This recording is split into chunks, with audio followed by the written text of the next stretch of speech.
On reprend Bezrat Hashem. On avait fait la dernière fois Slicha et on va reprendre aujourd'hui à Soulam. Alors Soulam c'est très important.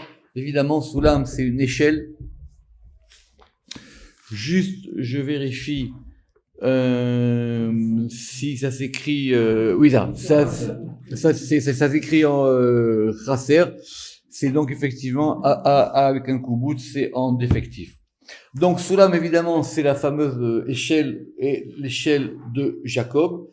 Et donc en général, l'échelle elle est associée à Jacob, elle est associée au rêve aussi, et c'est un moyen de monter et de descendre, comme on va voir sur le verset qui le décrit. Malaché Elohim, Olim Yordim Bo, et il y a les anges de Elohim qui montent et qui descendent, Bo par elle, par le Vav, par l'échelle. Évidemment, l'échelle en hébreu c'est un masculin. Alors c'est écrit, donc la source elle est dans le Parashat Vayetse, et on a plusieurs explications sur cette notion d'échelle. La première, c'est qu'il y a marqué que dans le Zohar là-bas, il y a plusieurs interprétations, que ce degré d'ascension, ce degré qui permet de passer d'un domaine à un autre, c'est le degré lié au tzaddik. Et pourquoi ? Parce que quand on va regarder les versets et les mots, cette échelle, elle est Mutsav Arza Verosho Magia Hashamaima. Mutsav c'est quoi ? Mutsav c'est Leatziv, c'est quelque chose qui est posé. Donc elle est posée sur la terre. Donc si elle est posée sur la terre c'est Malchut. Mutsav Arza c'est Malchut.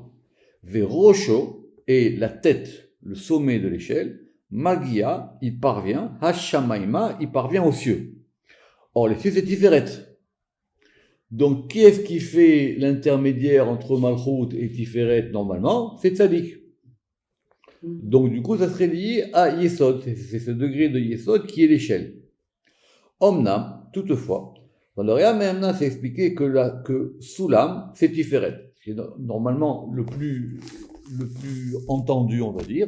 Que, évidemment, l'échelle, elle ressemble à un Vav, et que ce degré-là, qui monte et qui descend, c'est lié au Vav. D'autant plus, comme je vous ai dit, à la fin du verset, elle dit « Olim veyordim bo ». Il monte et il descend, bo, dans lui, enfin, parce que l'échelle, c'est un masculin, comme j'ai dit en hébreu, Vav sur le Vav. Donc, ça serait lié à Tiferet. Ve'atam, pourquoi ? Kibo aliyat malchut, parce que c'est par ce degré du beau, comme je viens de vous expliquer, c'est par ce degré du beau que la malchut, elle peut monter vers Ketzavot et les extrémités, c'est-à-dire les 6 séphirotes inférieures, jusqu'au Ensof. Il me semble que j'ai vu dans Sharat Pokim de Harizal, il dit que c'est pareil pour le rêve. Que le rêve, c'est un principe d'ascension. C'est un principe qui permet que l'âme, elle monte et elle puisse descendre au réveil. Et donc, si on relit le verset, ça veut dire quoi ? Qu'elle est Mutsa Vartsa. Ça veut dire elle est posée sur la terre. Ça, c'est la Malchut. Mais comment on va s'arranger avec Verosho Magia Shamaima quand on dit que le sommet que la tête de l'échelle Magia Shamaima, ça parvient aux cieux. Alors les cieux, c'est Bina. Alors comment les cieux c'est Bina alors que d'habitude les cieux c'est Tiferet ? Parce que Shamaim, c'est Tiferet. Là, il y a marqué Shamaima. Alors, en grammaire, quand on met un « et » à la fin du mot, c'est pour indiquer la direction. D'accord ? Artsa. D'accord ? Mais ici, la dracha, ça serait que Shamaima, ça serait plus lié à Bina, à cause justement du « et ». De'ainu Bina, she'inikret yoter Shamaima. Ve'akol inyan echad. De toutes les manières, on peut tout mettre ensemble. Donc on a appris déjà depuis longtemps que Tiferet et Tzadik, Gouf Ubrid Vechaj Binantrad, que Tiferet et Tzadik, c'est-à-dire que Yaakov et Yosef, ils sont considérés comme un seul élément, comme le tronc et la Brit Mila, et que de toutes les manières, comme c'est marqué dans le Zohar, ce qui est arrivé à un, c'est arrivé à l'autre, et en général, ce qui s'applique à Tiferet s'applique à Yesod. C'est la raison pour laquelle, d'ailleurs, quand on va écrire la lettre Vav en malais, elle se redouble. Ça fait 2 fois vav. Quand on prononce vav, ça fait vav. Ça fait 2 fois vav. Veshneem sulam. Et donc, les deux sont considérés comme étant sulam, c'est-à-dire yesod et tiferet, qui derech baem, c'est parce que par eux, aliyata lemala, ils sont capables d'avoir une ascension de montée, qui en aliya zulatam, parce qu'il n'y a pas de montée sans eux. Velachen isdak, et c'est pour ça qu'on peut attribuer cette notion d'échelle sur les deux. D'ailleurs, même celui qui est du degré de Tiferet, comme Yaakov, ou comme on verra même comme Moshe, puisque Moshe, vous vous rappelez que c'est l'intériorité de Tiferet, lui aussi, il est capable de monter au Sinaï pour aller prendre la Torah. Je t'ai expliqué aussi ailleurs que celui qui a le degré de Tiferet, il est capable aussi de descendre. C'est-à-dire quoi de descendre? Il peut descendre sans qu'il lui arrive rien. C'est pour ça que, par exemple, Yaakov, il a été chez Lavan sans que rien lui arrive, et il est descendu en Égypte sans que rien lui arrive, puisqu'effectivement, il a pu après être enterré en Israël. Donc, très important cette notion de Soulam. Alors, évidemment, Séla. Séla avec un Aïn. Séla, alors, il y a plusieurs mots en hébreu qui indiquent la pierre, le roc, le rocher. D'accord? Et alors, ce sont des nuances. En général, ici, Séla, c'est considéré comme étant un rocher ou considéré comme étant une grosse pierre, on va dire. Mais évidemment, où est-ce qu'on voit cette notion de Séla? Alors évidemment, par exemple, c'est marqué plusieurs fois que Dieu, il est considéré comme étant notre rocher, mais surtout, il y a la fameuse expression ou le fameux épisode de Moshe avec le rocher. Alors, dans le Réa Mehemna, Rabbi Shimon Yochai, il explique que chez Yeshne Mine Sela, qu'il y a 2 types de Sela. Aechad ou Sela, Bat Melech. Le premier, il est considéré comme étant la fille du roi. Pourquoi? Parce qu'on va jouer sur une espèce d'homonymie entre Sela avec un Samer et Tsela avec un Tsadé. Or, c'est quoi Tsela avec un Tsadé? C'est notre fameuse côte. La côte à partir de laquelle Chava a été créée.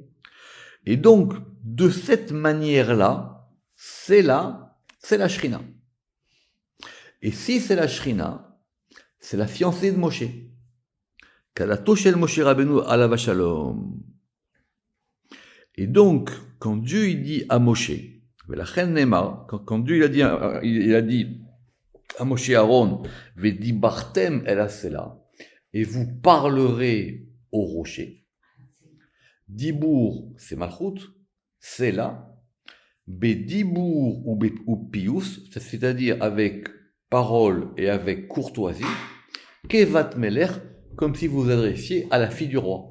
C'est la calade de Moshe. Omnam, toutefois, il y a un deuxième degré de Séla. Yesh Séla Acher, et qui correspond à la Bria. Alors, c'est pas contradictoire, parce que rappelez-vous que la Bria, c'est quoi, la Bria? La Bria, c'est le trône. She'i nikret Shifra, venikret Mishne, parce qu'elle s'appelle à la fois la servante, et elle s'appelle aussi la seconde, puisqu'elle est seconde par rapport à la première. Comme on a expliqué à l'article Mishneh, et effectivement, elle correspond à ce degré du trône, comme on l'a expliqué dans Charabia, par rapport à cette notion. Donc c'est là, alors c'est intéressant parce que Soulam, c'est un féminin en français, et c'est un masculin en hébreu, alors que rocher, c'est l'inverse. Rocher, c'est un féminin en hébreu ici. C'est vrai que grammaticalement, c'est une bonne question. Alors, grammaticalement, même en hébreu, c'est un masculin. Mais apparemment, ici, il est lié à ce côté du féminin. Alors, solette. C'est quoi solette? Alors, solette, c'est de la farine.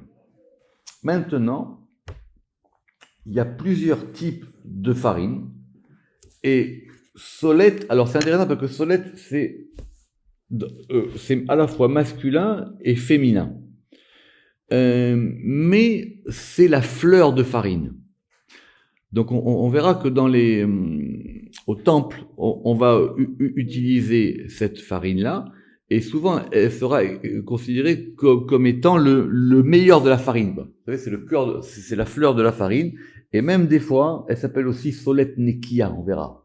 C'est-à-dire de la farine propre, c'est-à-dire qu'elle est débarrassée des scories et qu'on l'a nettoyée. Donc, solette, c'est la malchoute, nikret malchoute, kacher inekia, lorsqu'elle est donc nettoyée, mikol hametzulot asher tartea, de tous les abîmes qui sont en dessous. C'est la malchoute qui a été purifiée, on va dire. C'est donc de la fleur de farine, kemo solet nekia mesubim, comme une farine qui a été nettoyée. Les soubines, si je me rappelle bien, ça va être toutes les impuretés qu'on trouve dans la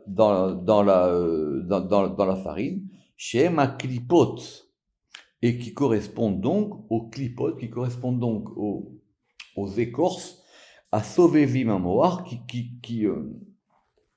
qui vont entourer le moar. Tant qu'on parle de farine et qu'on sort de Pessah, j'ai appris quelque chose cette année que je savais pas vraiment. C'est que pourquoi est-ce que n'importe quelle farine n'est pas cachère les Pessah? Après tout, la farine, c'est du blé qui a été pilé. Tout à fait. C'est parce qu'effectivement, il y a beaucoup de grains qui sont moulus à l'eau. Venikretren. Alors maintenant, pourquoi est-ce que la malchoute, elle va s'appeler donc cette fleur de farine? Kacher rotsela alot, c'est-à-dire lorsqu'on veut maintenant la faire monter. Les itiached les maala, et pour qu'elle puisse s'unir en haut. Ben zeruot olam, entre les bras du monde. C'est quoi les bras du monde? Une expression connue, les bras du monde, c'est Chesed et Gvura. Ve'az nikret, et donc à ce moment-là, elle s'appelle Beloula Bachemen. Baloul, ça veut dire quoi baloul? C'est mélanger, c'est mêler, confondre. C'est de la farine qui est mélangée avec de l'huile. Donc c'est pour ça que je dis le balal. Le balal. Et donc, elle va être maintenant mélangée à l'huile. Qui y beloula bachemen. Donc en gros, c'est la malchoute qui a été purifiée. Maintenant qu'elle a été purifiée, c'est pour ça que le Kohen, il va la prendre. Vous rappelez-vous ce fameux où le Kohen, il prend dans sa main. C'est de là-bas qu'on avait appris le kamat. Vous vous rappelez qu'il est kometz. Il prend avec la paume de sa main. Et maintenant, après, il la mélange dans de l'huile, qui y beloula beshemen atov, parce qu'elle est mélangée dans la bonne huile, par le tzaddik. Notez que quand même, shemen, c'est notre histoire, on verra quand on sera à l'artichin. Ve'az mitkachetet veola. Et donc maintenant, elle est donc parée, fait ola reartov, et elle va dégager une bonne odeur, leit yached, pour qu'elle puisse être prête à l'union avec son mari. Et c'est expliqué comme ça dans le Zohar, dans Re'aya Mem, là, dans Parashat Vayechi, quand il y a marqué dans le verset, Boker yochal ad, le matin il la mangera jusqu'à Venikret asirit taefa solet, et là-bas on avait donné que le solet c'était le 10e du Efa. Asirit taefa solet, ça veut dire, alors ça vient de Milachon Afa, le fait de cuire. D'accord? Par exemple, en hébreu moderne, un endroit où on cuit du pain, ça s'appelle une mafia. D'ailleurs, il y a une différence dans la halacha entre ofé et mevachel. Ce sont deux choses différentes. Cuire, c'est cuire comme on cuit un aliment. Or, le pain ne se cuit pas. Il y a un verbe spécial en hébreu pour la cuisson du pain qui s'appelle la faute. Donc c'est pour ça qu'elle s'appelle Asirit Taefa Solet, ça veut dire le 10e de cette cuisson. Il est donc cette farine pure là, et parce que effectivement la malchoute, elle est la 10e. C'est pour ça que Asirit Taefa, elle est donc la 10e, comme on a expliqué. Alors, sandal. Alors évidemment sandal, ça c'est un mot qui nous plaît parce qu'il est passé directement en français. C'est donc une sandale. D'accord? Mais c'est un grand sujet. Rappelez-vous que quand Abraham il a fait la trêve avec les 5 rois, il a dit « Je ne prendrai rien de vous depuis la lanière de la sandale ». D'accord? Là-bas, c'est marqué comme ça. Évidemment, sandale, c'est quoi? C'est la racine de cet ange qui s'appelle Sandalphon. Pourquoi? Parce que Sandalphon, il est la sandale de Tiferet. Biyot malchut ne'ula beminal. Lorsque la malchut, elle est ne'ula, elle est donc naoul, c'est enfermée, elle est donc c'est une clé là, naoul, ça veut dire que c'est donc fermé, que c'est donc, j'allais dire, c'est plus facile en hébreu. Elle est serrurée, si on peut dire comme ça, verrouillée. Elle est verrouillée dans le Naal, qui s'appelle même tête. Parce qu'il y a une différence entre sandal et Naal. Alors, on va voir ça. C'est quoi Naal? Naalaim.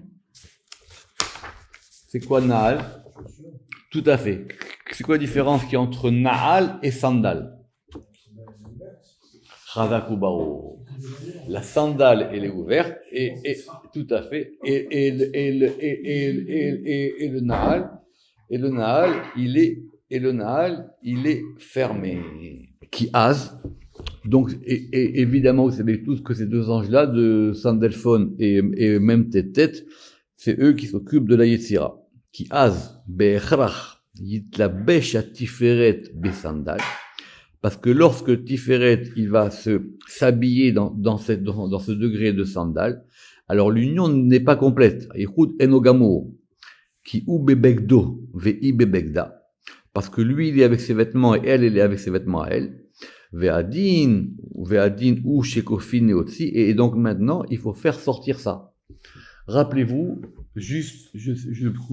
rappelez-vous, où est-ce qu'on va retrouver cette notion de la sandale et du Naal exactement dans la Khalitsa. Parce qu'il va justement, il faudra là-bas que on dénoue un lieu, qu'on dénoue un nœud qui a été fait. Alors, le Sanhedrin. Alors, il y a deux Sanhedrin, il y a le grand et il y a le petit. Sanhedrin Gdola Uktana. Alors, le grand, il correspond Bina, ils correspondent à la Bina, parce qu'effectivement, c'est le lieu du din, ou Midgalim Batiferet, et ça va se dévoiler dans Tiferet. Alors, le processus, d'après le Zohar, de la justice, il est donc complexe. On verra ça, si Dieu veut, à l'Akba Omer, quand on fera l'Aïdra, parce qu'il y a deux notions qui sont un peu, qui vont l'une avec l'autre, mais qui sont différentes, c'est le Tzedek et le Mishpat. D'accord? Le Mishpat, c'est le jugement, et le Tzedek, c'est la justice.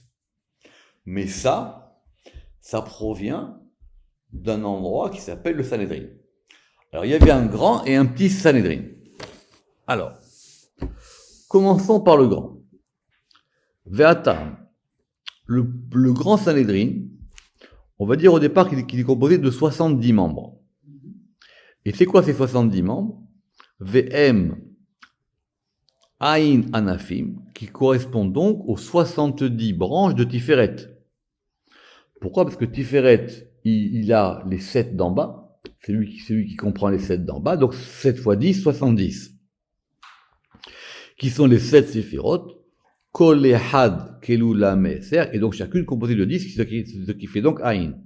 Mais, pour pouvoir avoir un élément global, il faut rajouter Moshe. C'est pour ça qu'il y avait 70 anciens. Mais il y avait Moshe. Parce que Moshe, Rabbeinu, il est le Sodadat, il correspond au mystère du Dat, et donc ça fait 71. Et plus un élément pour globaliser tout ça, et on arrive à notre fameux chiffre de 72. Ça, c'est pour le grand Sanhedrin. Maintenant, le petit Sanhédrin, lui, il ne siégeait pas au même endroit. Vous savez que les deux Sanhédrines, ils siégeaient à Jérusalem. Simplement, le petit Sanhédrin, lui, il siège dans un endroit qui s'appelle l'Ishkat Agazit. L'Ishkat, c'est un peu comme une cour. Et Gazit, c'est le nom de cette cour, comme on a expliqué, vous rappelez-vous, à l'Ishkat Agazit.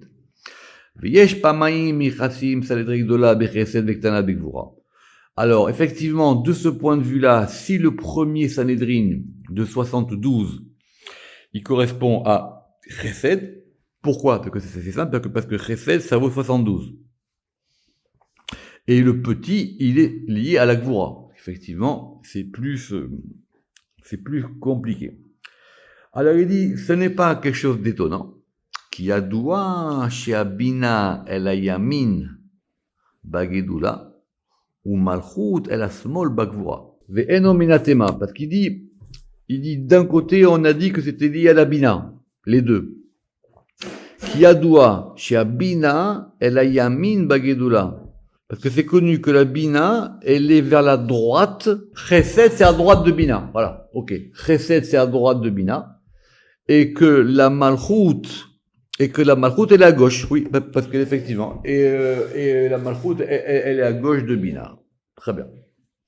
Alors, vous pensiez que c'était simple, mais il y a une différence entre un grand repas et un petit repas. Où est-ce qu'on voit ça? Il y a une différence entre Seuda Gedola et Seuda Ketana. Alors, où est-ce qu'on voit qu'il y a un grand repas et qu'il y a un petit repas? D'accord? Alors, quel est le premier qui a fait un grand repas dans la Torah? Abraham pour la bride de son fils. Chazakubaro. Alors, le grand repas, il est du côté de la Bina. Et ça correspond donc à un grand hé. Parce que le repas, c'est lié au hé. Et le petit repas, il est lié à la Malchut Ektana. Comment est-ce qu'on voit ça? On voit ça dans le Midrash à propos de la fête de Shmini Atzeret.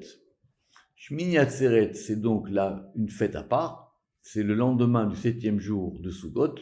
Et qu'est-ce que dit le Midrash là-bas? Que Dieu il a dit chez Amar Akadosh Baruchu, Ani ve'atem naase seudaktana. Vous et moi, je vous garde encore un jour et nous allons faire un petit repas dans l'intimité. Et ce repas dans l'intimité, il est lié à la Malchut. Alors, Sahar. Alors, Sahar, c'est une tempête, c'est une tornade. Mais, il faut être précis.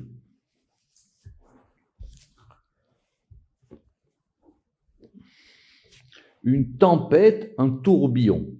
Mais sachez qu'il y a Sahar et il y a Seara. Il y a les deux. Il y a un au masculin et un au féminin. D'accord? Qui est-ce qui a été pris dans une tempête? Jonas. D'accord? Très très bien. Alors, ou Moré al Tokef Adin. Évidemment, c'est sûr que ça indique une grande rigueur. Ça indique du din. Alors, Pa'amim à la pnimi et Pa'amim à la chitzon. Et des fois, c'est un din intérieur et des fois, c'est un din extérieur. Pourquoi? Quand c'est un intérieur, kegon se'ara shiu echad mimidot ha-malchut ou moré à la din. Quand ça va indiquer que c'est la malchut qui déclenche du din. La preuve, c'est qu'on a un verset dans Job. Vaya'an Hashem et Yov, que Dieu il a répondu à Job, min à Seara, depuis la Seara, comme je l'ai dit, la Seara au féminin. Simplement, ce min là-bas, il est écrit avec un nun normal, alors qu'il aurait dû être écrit avec un nun final. Pourquoi? Benun kefufa, chez inir mezet elea, parce que ce nun là, il indique la malchut. On verra dans les lettres. Le nun final, c'est un autre degré que le nun normal. Et c'est quoi maintenant la tempête extérieure? Asher biseara yishufenu, et parce qu'effectivement, il va être pris dans une seara. Simplement là-bas, c'est écrit avec un sin. Mais vous savez que le sin et le sin et le samer, ça se change souvent en hébreu. En tout cas, ça indique toujours une grande rigueur, comme je viens de vous le dire, par exemple, à propos de l'histoire de Job, quand il y a marqué « Ve'ayam oler ve'so'er », la mer, elle allait et elle était impétueuse, si on peut dire ainsi. Sujet d'actualité, la Séphirat HaOmer. Alors, Piresh Rabbi Shimon Yochai Rabbi Shalom Batikonim. Vous savez que le Séphirat HaOmer, c'est l'un des plus grands passages dans le Shara Kavanot du Arizal, parce que c'est assez compliqué, cette histoire de Séphirat HaOmer. D'abord, parce qu'on va rentrer un temps dans un temps. C'est ça la plus grande difficulté. C'est pour ça que c'est une période troublée. Parce que du coup, on a deux calendriers. On a un calendrier normal, et on a un deuxième calendrier. Et donc, on va avoir à chaque fois deux ordres du temps qui vont se mettre l'un sur l'autre. C'est pour ça que c'est compliqué. Et il faudra attendre Shavuot pour que ça puisse se remettre dans l'ordre. Mais on joue en fin de compte sur deux éléments temporels, sur deux dynamiques temporelles complètement différentes. Parce que d'un côté, on va être tel jour de la semaine, mais d'un autre côté, on est tel jour du Homer. D'accord. Donc, c'est quoi la Séphirat HaOmer? C'est qu'on va remettre en ordre la Malchut. Pourquoi la Malchut? Parce que parce que dans la Séphirat HaOmer, on fait quoi la Séphirat HaOmer? On fait un compte de 7 et de 7. On compte 7 jours et 7 semaines. D'ailleurs, on compte que 7 fois 7. On le compte pas le 50. D'accord. Sheba Moné, Sheva Yamim, Shehem Sheva Shabbatot, et qui vont donc correspondre à 49 jours. Or, 49, c'est quoi? C'est 50 moins 1. Véniré les fisés. Et donc, quel est l'élément qui a 7 branches? C'est la Ménorah. Chez Nikret Ménorah. Et c'est quoi la Ménorah? Kasher Yahiru Shivat Nerotea. Lorsque maintenant vont éclairer les 7 lampes de la Ménorah, Kelula Kol Ner Vener, et que chaque nerf soit composé des 7 autres nerfs, des 7 autres nerfs. Où est-ce qu'on retrouve ça? Dans le Harizal. Que le psaume qu'on fait lors de la Séphirat HaOmer, vous voyez que ce psaume-là, on le fait avec des branches. Il est des fois fait avec des branches. Or, qu'est-ce qui se passe? Quand on compte les mots, on a 49 et 49. La tige centrale, elle a 49 mots. Et à chaque jour de Séphirat HaOmer, et d'ailleurs pour ce faire, il faut rajouter une lettre dans le psaume, parce que sinon on n'a pas le compte exact des mots. Je vous montrerai si vous voulez dans le Shara Kavanot. Et donc chaque jour de l'Homer, il va correspondre à une lettre du Mizmor plus à une lettre de l'élément central. D'accord? Ok. Alors, terminons par la notion de livre. Alors, tout le monde a fait évidemment le Sefer Yetzira. Vous savez tous que le début du Sefer Yetzira, c'est cette fameuse question de est-ce qu'on dit Sefer Sfar Sipur, Sefer Sfor Sapar. Il y a autant d'interprétations qu'on veut. Donc il a dit Gvar Pirashnu Ikar Advarim Ele Beshara Netivot, et on a déjà expliqué tout ça dans les Netivot au chapitre 1. Pourquoi? Parce que si effectivement le début de la Mishnah, j'espère que vous le connaissez, si le début de la Mishnah, il parle là-bas de la Bet Netivot, on voit pas du coup quel est le rapport avec les 3 degrés qui sont Sfer, Sapar et Sipur. D'accord? Comment on met ça par rapport à la Mishnah? Parce que si on dit que les 32, c'est le nom de Elohim, comment que tout d'un coup, maintenant, on va rajouter 3 éléments? Donc, soit c'est fait sur 3 modes, ou soit on rajoute les 3 Elohim du Shabbat. Voir là-bas le cours qu'on a fait là-dessus.